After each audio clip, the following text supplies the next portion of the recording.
Welcome friends. तो आज की इस वीडियो में आपका सभी का स्वागत है। तो आज हम इस वीडियो में बात करेंगे मोनोपोलिस्टिक कंपटीशन के बारे में। जैसा कि आपको पता है कि हमने जो लास्ट की वीडियोस पहले बनाई थी, जो एक हमारी जो परफेक्ट कंपटीशन और मोनोपोली के बारे में, तो जो वो हमने दो मार्केट्स पढ़ी थी, वो हमारी रियल्स होती है, वो हमारी जो रियल लाइफ में वहाँ पे एग्जिस्ट नहीं करती। जो मोनोपोली है वो तो कुछ हो सकती है हमारी जो रियल लाइफ में, लेकिन जो परफेक्ट कंपटीशन है वो तो बिल्कुल भी एग्जिस्ट नहीं करती हमारी रियल लाइफ के साथ। तो इसी के साथ अब हम थर्ड मार्केट पढ़ने वाले हैं, जो मोनोपोलिस्टिक कंपटीशन। तो मोनोपोलिस्टिक कंपटीशन की जो सबसे पहले इसकी जो थ्योरी थी वो 1933 में दी थी चैम्बरलिन ने और मैम जॉन रॉबिन्सन ने। इन दोनों ने रिसर्च की थी इस क्षेत्र में, अपनी जो मार्केट्स होती है। तो इनों की जो लास्ट में थीसिस थी वो दोनों के रिजल्ट सेम थे जो इन्होंने सबमिट किए थे। तो इनको जब इन दोनों की थ्योरीज को मिलाकर के एक मार्केट बनाई गई थी जिसे नाम दिया गया था मोनोपोलिस्टिक कंपटीशन। ये मोनोपोलिस्टिक जो कंपटीशन है ये हमारी रियल लाइफ में एग्जिस्ट करती है ये मार्केट, और इसे हम अपनी रियल लाइफ में देख सकते हैं और इस प्रत्यक्ष रूप से हम अपने इसके जो रिजल्ट्स देख सकते हैं इस मोनोपोलिस्टिक कंपटीशन में हमारी रियल लाइफ में। तो चलिए आज हम मोनोपोलिस्टिक कंपटीशन के बारे में डिटेल में डिस्कस करते हैं इस वीडियो में। सबसे पहले हमारा जो मोनोपोलिस्टिक कंपटीशन है ये वह मार्केट होती है जहाँ पे large number of buyers and sellers होते हैं। जो खरीदने वाले ये क्रेता होते हैं और जो बेचने वाले विक्रेता होते हैं ये बहुत ही ज़्यादा पाए जाते हैं इस मार्केट में। और सेकंड पे अगर हम बात करें तो जहाँ पे पहले तो हमारा large number of buyers and sellers हो गया। सेकंड हमारा आता है यहाँ पे प्रोडक्ट डेप्रिसिएशन, जो इस कंपटीशन का सबसे इम्पोर्टेंट पार्ट है। प्रोडक्ट डिफरेंशिएशन में ऐसा होता है कि जो यहाँ पे प्रोडक्ट सेल होते हैं इस मार्केट में तो वो एक ही किस्म के होते हैं, लेकिन उसमें कुछ कुछ डिफरेंशिएशंस होते हैं। जैसे हम सोप्स लगा लेते हैं, काफ़ी सारे ब्रांड्स, काफ़ी सारी कंपनीज की अलग अलग हमारे मार्केट में साबुन आती हैं। और इसी के साथ हम अगर क्रीम लगा लें, कोई कॉस्मेटिक्स के प्रोडक्ट लगा लें, या अन्य ऐसे कोई भी प्रोडक्ट हो जो हर काफ़ी एक से ज़्यादा कंपनीज के आते हैं, तो वो मोनोपोलिस्टिक कंपटीशन के अंतर्गत आते हैं। तो ये इसकी डेफिनेशन में इंक्लूड होता है large number of buyers and sellers और प्रोडक्ट डिफरेंशिएशन। अब हम इसकी देखते हैं मोनोपोलिस्टिक की कंपटीशन की जो फीचर्स होती हैं। Features of monopolistic competition. सबसे पहले तो हमारी जिसकी फीचर बन जाती है large number of buyers and sellers.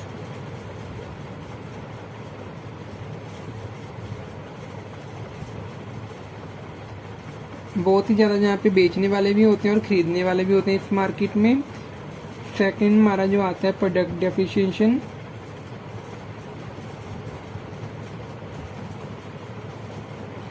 Product depreciation के अगर प्रोडक्ट की हम बात करें तो वो काफ़ी तरह से डिफरेंट हो सकता है। वो किसी और कंपनी के, जैसे हम अगर साबुन की बात करें तो हमारे हम देखते हैं लक्स आती है, डेटॉल आती है, इसके अलावा डव आती है। तो ऐसे बहुत सारे प्रोडक्ट्स और बहुत सारी ब्रांड्स और कंपनी की जो ये साबुन आती है, तो इसे हम प्रोडक्ट डेप्रिसिएशन बोल सकते हैं। प्रोडक्ट डेप्रिसिएशन जो हो सकता है ये भी काफ़ी तरीक़ों से किया जाता है। तो अब हम प्रोडक्ट डेप्रिसिएशन को डिटेल में देखते हैं। हमारा इसमें सबसे पहला जो पॉइंट आता है, by changing the quality of the product. जो प्रोडक्ट होता है अगर हम उसकी क्वालिटी को चेंज कर दे तो ये भी हमारा प्रोडक्ट डेप्रिसिएशन के अंतर्गत आता है। जैसे क्वालिटी का चेंज का मतलब होता है, जैसे जो हम कोई भी प्रोडक्ट होता है तो उसको सबसे पहले देखते हैं कि उसका आकार, उसका डिज़ाइन, या उसकी जो फ्लेवर होता है, उसमें से आने वाली सुगंध, और उसका जो कितनी देर चलता है, उसके रिजल्ट्स कहते हैं। ये जो क्वालिटी के ऊपर डिपेंड करती हैं चीज़ें, ये हमारे जो प्रोडक्ट डेप्रिसिएशन के by changing in quality of the product के अंतर्गत आते हैं। इसी के साथ हमारा सेकंड पॉइंट आता है। सेकंड जो हमारा आता है वो बाय एडवर्टाइजिंग एंड प्रोपोगंडा। इसका मतलब होता है जब कोई कंपनी किसी बड़े एक्टर या कोई ऐसे बड़े जो भी फेमस व्यक्ति हो उससे अगर कोई ऐड वगैरह करवा दे या मार्केट में अपनी एड्स वगैरह दे दें, तो वो लोगों के ऊपर जो उसके देखने वाले होते हैं तो उनके मन के ऊपर वो एक प्रभाव छोड़ देता है, कि इफेक्ट डालता है जिसे खरीदने के लिए लोग तैयार हो जाते हैं प्रोडक्ट को। तो ऐसे मोस्टली हमारा होता है, जैसे लेडीज या गर्ल्स होते हैं जो अगर हाउस उसके फ़ोन वगैरह में जब हम टीवी में एडवर्टीजमेंट कोई देख लेते हैं कॉस्मेटिक प्रोडक्ट की, कोई एक्ट्रेस वगैरह ऐड दे देती है तो वो प्रोडक्ट ज़्यादा बिकने लग जाता है। तो ये एडवर्टाइजमेंट भी हमारा जो प्रोडक्ट को डिफरेंट बना देती है। थर्ड हमारा आता है by patent and trademark. Patent and trademark का जो प्रोडक्ट है वो कैसे डिफरेंट बनाता है। मान लीजिए कोई कंपनी अगर वो किसी शॉप या किसी और प्रोडक्ट का मैन्युफैक्चरिंग कर सकते हैं, अगर वो पेटेंट ले ले तो लोग ऐसे समझने लग जाते हैं कि जो ये प्रोडक्ट है तो ऐसा कोई और कंपनी तैयार नहीं कर सकती। तो ये पेटेंट एंड ट्रेडमार्क भी काफ़ी अच्छा इफेक्ट डालते हैं उनके कंज्यूमर्स के ऊपर, तो लोग वो प्रोडक्ट को खरीदना ज़्यादा पसंद करते हैं, जो हम प्रोडक्ट को डिफरेंट बनाता है। इसके बाद इसकी थर्ड जो फीचर आती है वो आता है freedom of entry and exit. तो ये एक ऐसी मार्केट होती है जहाँ पे जब कंपनीज जब मर्जी अपनी मर्जी से इस कंपटीशन में आ सकती हैं और कब जब मर्जी वो मार्केट से बाहर जा सकती हैं। मान लीजिए अगर किसी टाइम पे कंपनीज को बहुत ज़्यादा किसी प्रोडक्ट्स में प्रॉफिट हो रहा है तो कंपनीज आकर के उसकी मैन्युफैक्चरिंग करनी स्टार्ट कर देती हैं, और जब उसको लॉस की संभावना होती है तब वो छोड़ करके जा सकते हैं, यहाँ पे किसी भी प्रकार की कोई रिस्ट्रिक्शंस नहीं होती। तो जो हमने फीचर्स देखी मोनोपोलिस्टिक कंपटीशन की, तो चलिए अब हम देखते हैं इक्विलिब्रियम अंडर मोनोपोलिस्टिक कंपटीशन। अगर हम इक्विलिब्रियम की बात करें मोनोपोलिस्टिक कंपटीशन के, तो हमारे पास दो अप्रोचेज होते हैं जैसे हम मोनोपोलिस्टिक कंपटीशन में इक्विलिब्रियम और प्राइस डिटर्मिनेशन कर सकते हैं। तो सबसे पहले तो हमारे पास जो आती है, एक तो आती है हमारे पास क्लासिकल अप्रोच,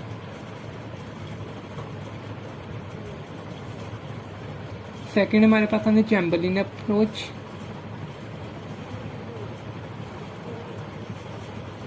अब नेक्स्ट इनको डिवाइड किया गया है। हमारी जो क्लासिकल अप्रोच है इसमें हम शॉर्ट रन इक्विलिब्रियम और सेकंड हमारा जो आता है लॉन्ग रन इक्विलिब्रियम। ऐसे ही हमारा जो चैम्बरलिन अप्रोच है इसमें भी हमारे पास शॉर्ट रन इक्विलिब्रियम है एक,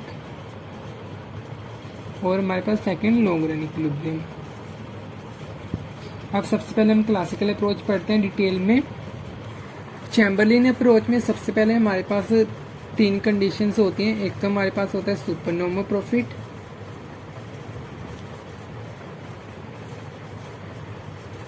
सेकंड कंडीशन हमारे पास होते हैं नॉर्मल प्रॉफिट, और थर्ड जो हमारे पास होती है ये हमारे पास होता है मिनिमम लॉसेस। अगर हम सुपरनॉर्मल प्रॉफिट की बात करें, सबसे पहले हमारे पास तो यहाँ पे जो हमारे जो डायग्राम बनाते हैं कब, तो उसमें हम तो दो कंडीशन को सेटिस्फाई करना होता है। सबसे पहली कंडीशन हमारी होती है marginal revenue is equal to marginal cost. Second हमारी जो कंडीशन होती है marginal cost cuts marginal revenue from below. ये हमारे पास कंडीशंस हैं।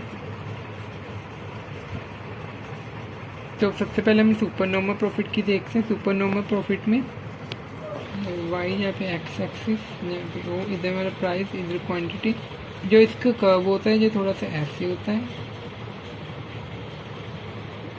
और यहाँ पे ये हमारी एवरेज कॉस्ट, ये हमारी एवरेज रेवेन्यू है, यहाँ पे मार्जिनल रेवेन्यू, ये हमारी एवरेज कॉस्ट है, ये हमारी मार्जिनल कॉस्ट है। अब marginal cost is equal to M C, ये यहाँ पे ये हमारा इक्विलिब्रियम पॉइंट हो जाएगा, यहाँ पे कट हो रहा है, ये हमारा इक्विलिब्रियम पॉइंट, और यहाँ पे हमारी एवरेज कॉस्ट जहाँ पे, और एवरेज रेवेन्यू, ये हमारी एवरेज रेवेन्यू, और यहाँ पे हमारी एवरेज कॉस्ट है। तो ये पार्ट इसका जो हो जाएगा ये सुपर नॉर्मल प्रॉफिट को हो जाएगा। अब सेकेंड हम देखते हैं नॉर्मल प्रॉफिट में। नॉर्मल प्रॉफिट में यहाँ पे फर्म्स कब होती हैं, ये मेरी प्राइस, यहाँ पे क्वांटिटी, और यहाँ पे इसका ये एवरेज रेवेन्यू, यहाँ पे मार्जिनल रेवेन्यू,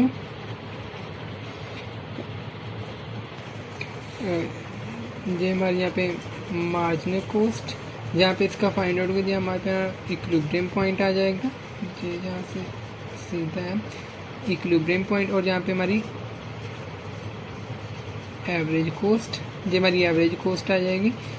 तो जहाँ पे जो टच कर रहा है, जहाँ पे ये हमारा इक्विलिब्रियम पॉइंट जहाँ पे, और जहाँ पे हमारा हो जाएगा ये नॉर्मल प्रॉफिट, ये वाला हिस्सा जो इसका है नॉर्मल प्रॉफिट हो जाएगा। अब थर्ड हमारा मिनिमम लॉसेस का है,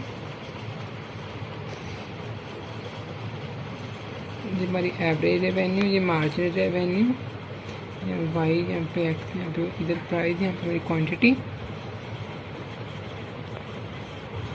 ये हमारी है एवरेज कॉस्ट, जहाँ पे हमारी है मार्जिनल कॉस्ट, जिसको यहाँ पे कट करा तो जहाँ पे हमारा इक्विलिब्रियम पॉइंट, और यहाँ से जो इसका लॉस पार्ट हो जाएगा, जहाँ पे जो फर्म होगी उसको लॉस हो रहा होगा।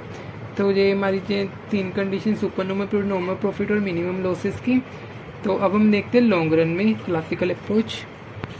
तो अब सेकंड अगर हम लॉन्ग रन में देखते हैं, लॉन्ग रन में जो क्लासिकल अप्रोच है यहाँ पे केवल नॉर्मल प्रॉफिट ही होता है, यहाँ पर एक ही कंडीशन होती है नॉर्मल प्रॉफिट की।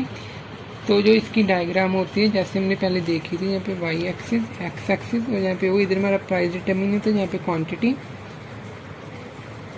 तो इसकी ऐसे होती है। यहाँ पे एवरेज रेवेन्यू, मार्जिनल रेवेन्यू, ये हमारी मार्जिनल कॉस्ट होती है, यहाँ पे कट कर रही है ये इसकी, यहाँ पे इक्विलिब्रियम पॉइंट, और ये यहाँ पे हमारी हो जाएगी एवरेज कॉस्ट, ये मार्जिनल कॉस्ट। तो जहाँ पे इसको फर्म को नॉर्मल प्रॉफिट हो रहा होगा।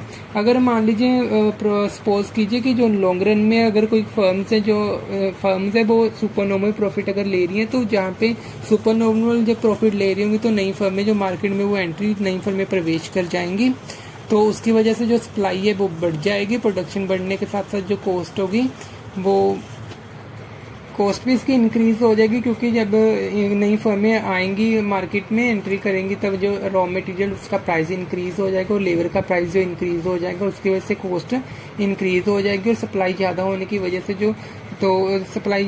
वजह से जो फर्म्स हैं वो नॉर्मल प्रॉफिट में फिर से आ जाएंगी। इसी के साथ अगर जहाँ पे नॉर्मल लॉन्ग रन में अगर फर्म्स को लॉस हो रहा है तो जो पुरानी फर्म्स हैं वो छोड़ के जाएंगी मार्केट को। तो छोड़ के जाने के बाद उसके बिल्कुल रिवर्स प्रोसेस होगा, तो यहाँ पे जो सप्लाई है वो कम हो जाएगी और कॉस्ट ज़्यादा कम हो जाएगी। इसके बाद भी जो हमारे फर्म्स है वो फिर से दोबारा नॉर्मल प्रॉफिट में आ जाएगी। तो हम इससे मानते हैं कि लॉन्ग रन में हमेशा ही नॉर्मल प्रॉफिट होता है फर्म्स को। तो अब हम देखते हैं हमारी second approach, classical approach, Chamberlain approach.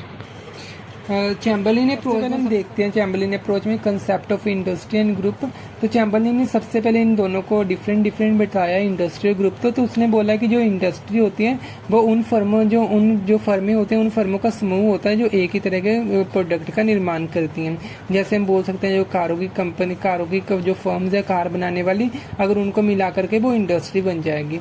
तो इसी तरह उसने ग्रुप को भी बताया है। जो ग्रुप होता है वो मोनोपोलिस्टिक कंपटीशन में एग्जिस्ट करता है, क्योंकि यहाँ पे जो फर्म्स होते हैं वो एक तरह का प्रोडक्ट तो बनाती हैं, लेकिन उनके जो प्रोडक्ट में कुछ ना कुछ डिफरेंट होता है, इसलिए हम इसको इंडस्ट्री नहीं बोल सकते, इसको हम ग्रुप बोलेंगे। क्योंकि इंडस्ट्री में सिर्फ वही फर्में आएंगी जो एक तरह का सेम प्रोडक्ट का निर्माण करती हैं। तो मोनोपोलिस्टिक कंपटीशन में चैम्बरलिन ने ग्रुप बोला है, जहाँ पे उसने इंडस्ट्री को नहीं बोला। अब हम सेकंड देखते हैं इसमें ग्रुप इक्विलिब्रियम थ्योरी।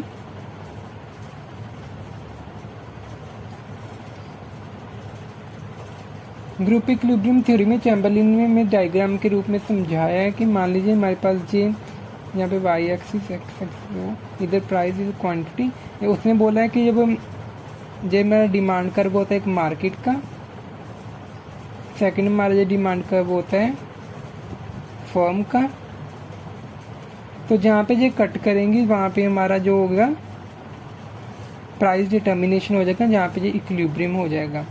तो और इसमें चैम्बरलिन ने थ्योरी में बोला है कि जब एक मान लीजिए कोई फर्म है जो वो अपना जो प्राइस है उसे इंक्रीज करना चाहते हैं प्रॉफिट को, तो वो जो प्रोडक्ट का प्राइस है उसे कम कर देती है।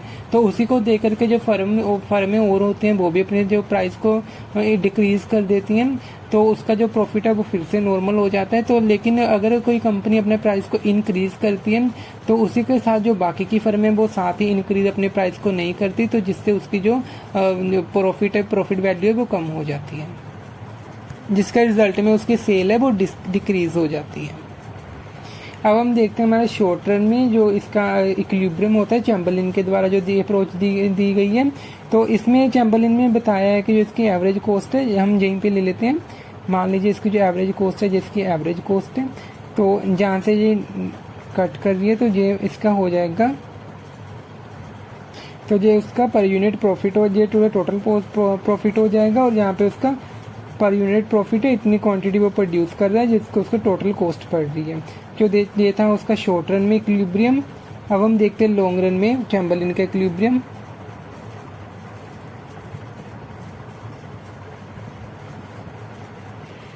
अब हम देखते हैं लॉन्ग रन में इक्विलिब्रियम। लॉन्ग रन में सबसे पहले जो चैम्बरलिन ने बताया हमें प्राइस क्वांटिटी हमारी, ये तो हमारा मार्केट का डिमांड हमने हमारे पास दो तरह की होते हैं। सबसे पहले तो हमारे पास है जो इक्विलिब्रियम विद एंट्री क्लोज्ड। जब हमारे जो और फर्मों का प्रवेश होता है वो बंद होता है, तब हम जो यहाँ पे प्राइस डिटर्मिनेशन कैसे करते हैं लॉन्ग रन में, तो हमारे पास चैम्बरलिन ने जो बताया है, जहाँ पे वाई एक्सिस इधर एक्स एक्सिस, जहाँ पे वो इधर प्राइस डिटर्मिनेशन इधर क्वांटिटी। तो हमें ये हमारे पास है मार्केट का डिमांड कर्व है, और यहाँ पे हमारे पास ये फर्म का है, फर्म का डिमांड कर्व है। तो जहाँ पे से प्रॉफिट हो रहा है इतनी क्वांटिटी उसे प्रोड्यूस करनी चाहिए, तो जहाँ पे इसके हम मान लेते हैं ये एवरेज कॉस्ट है, ये एवरेज कॉस्ट है। तो इतना प्रॉफिट फर्म को हो रहा है। मान लीजिए फर्म ने देखते हुए जो अपनी सेल बढ़ाने के लिए जो उसका प्राइस है उसने डाउन कर दिया, ताकि वो सोच रहे कि जो और फर्म है वो अपना प्राइस डाउन नहीं करेंगे, लेकिन जो और फर्म है वो भी डाउन कर देती हैं। तो जो जहाँ पे फिर लॉन्ग रन में वो नॉर्मल प्रॉफिट में फर्म्स आ जाती हैं। तो मान लीजिए जो फर्म ने अपना जो प्राइस है वो इस डिमांड कर्व से इस डिमांड कर्व पे आ गई, इतना डाउन कर लिया, तो जहाँ से फिर वो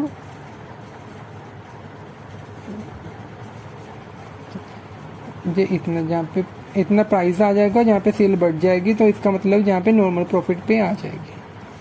तो पहले हमारे पास प्रेजेंट प्राइस ये था, तो अब हमारे पास प्राइस यहाँ पे आ गया, P1 लिख लेते हैं। अब क्वांटिटी हमारे पास Q1 इसे लिख लेते हैं। तो क्वांटिटी इतनी बढ़ गई है, उसकी जो सेल है वो कम हो गई है, सॉरी इसकी सेल जो वो इंक्रीज हो गई है, जो लेकिन जो प्राइस है वो डिक्रीज हो गई है यहाँ पे।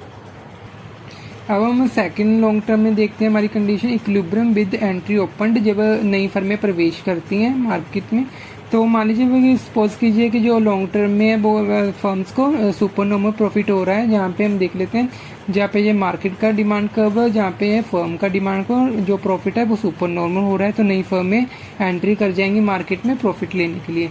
तो जब नई फर्में एंट्री कर जाएगी, तो नई फर्में के आने के साथ साथ जो उनकी कॉस्ट है वो ज़्यादा बढ़ जाएगी। तो फर्म जो पुरानी फर्म्स है उनका जो प्रॉफिट है वो फिर से नॉर्मल कंडीशन पे आ जाएगा, नॉर्मल प्रॉफिट होने लग जाएगा। लेकिन जब नॉर्मल प्रॉफिट हो रहा होगा, तो अपनी सेल बढ़ाने के लिए जो फर्म होगी वो अपना जो प्राइस है वो डिक्रीज कर देगी। डिक्रीज करने के साथ जो उसका कर्व है वो नीचे आ जाएगा।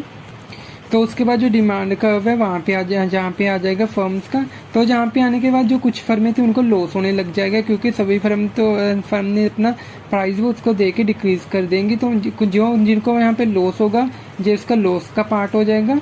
तो जिन फर्म को लॉस होगा वो यहाँ से निकल जाएंगी, वो फर्म छोड़ के चली जाएंगी। जो फर्म छोड़ के चली जाएगी, तो इसके रिजल्ट से जो डिमांड कर्व है वो इधर जहाँ पे पहुँच जाएगा। तो जहाँ पे पहुँचने के साथ जो फर्म्स की कंडीशन होगी वो फिर से नॉर्मल प्रॉफिट की कंडीशन में चेंज हो जाएगी। तो जहाँ पे भी फर्म्स को नॉर्मल प्रॉफिट फिर से होने लग जाएगा, क्योंकि जहाँ पे जो फर्म है वो लॉस के कारण निकल गई हैं।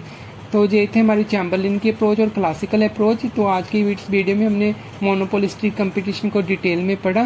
तो आपको ये भी हमारी वीडियो कैसी लगी, इस वीडियो को लाइक ज़रूर कीजिएगा अगर आपको अच्छी लगी, और अगर वीडियो अच्छी नहीं लगी तो आप डिसलाइक भी कर सकते हैं, और हमारे चैनल को सब्सक्राइब करना ना भूलें। Thank you for watching.